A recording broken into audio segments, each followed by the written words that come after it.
ഇന്ന് രാവിലെ നടന്ന ആ ഒരു വഴക്കില് ഗബ്രി വീണ്ടും ഒരു നാണവുമില്ലാതെ ആ ഒരു സെക്ഷൽ ഹരാസ്മെന്റ് കാർഡ് എടുത്തിടുന്നുണ്ടായിരുന്നു.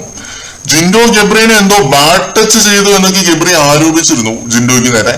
ഈ ഭാഗങ്ങളൊക്കെ മ്യൂട്ട് ചെയ്താണ് കുറെയൊക്കെ ബിഗ് ബോസ് കേൾപ്പിച്ചത് ലൈവില്. ഗബ്രിക്ക് അങ്ങനെ ഒരു അനുഭവം ഉണ്ടാവുന്നത് ഞാൻ എപ്പിസോഡിലും ലൈവിലും ഒന്നും കണ്ടിട്ടില്ല. ഡേ 1 മുതൽ എപ്പിസോഡും ലൈവും എല്ലാം കാണുന്ന ഒരാളാണ് ഞാൻ. മെയിൻ ആയിട്ട് ലൈവ് കാണുന്ന ഒരാളാണ്.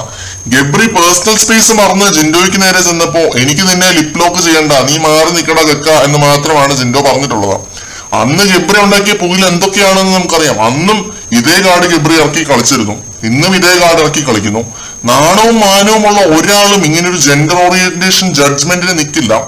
ഗബ്രിക്ക് പിന്നെ അതൊന്നും ഇല്ല എന്ന് ഓൾറെഡി നമുക്ക് തെളിഞ്ഞ കാര്യമാണ് നമുക്ക് മുന്നിൽ. എല്ലാവർക്കും ഈ പറയുന്ന സാധനമൊക്കെ ഉണ്ടാവണം എന്ന് നമുക്ക് നിർബന്ധമൊന്നും പിടിക്കാൻ പറ്റില്ലല്ലോ.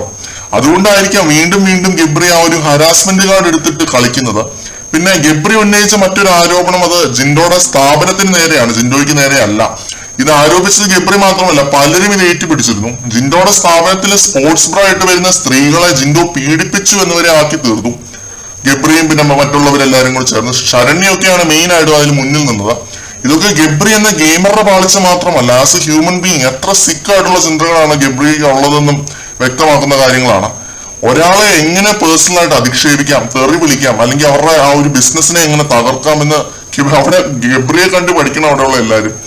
ഇനി ഇതിന്റെ വേറൊരു ആസ്പെക്ടിലേക്ക് വരാൻ നമുക്ക്. ജിൻഡോ ഒരു പേഴ്സണൽ ജിം ട്രെയിനറാണ്, സ്വന്തമായിട്ട് ജിമ്മുകളുള്ള ഒരു ജിം ഓണറാണ്. ഗബ്രിയപ്പോ ഉള്ളവര് ജിൻഡോയ്ക്കെതിരെ ഇങ്ങനെ ഒരു അലിഗേഷൻസ് ഉന്നയിക്കുമ്പോൾ ഇൻഡയറക്ട്ലി അത് ജിൻഡോയുടെ സ്ഥാപനത്തിനെ ബാധിക്കില്ലേ?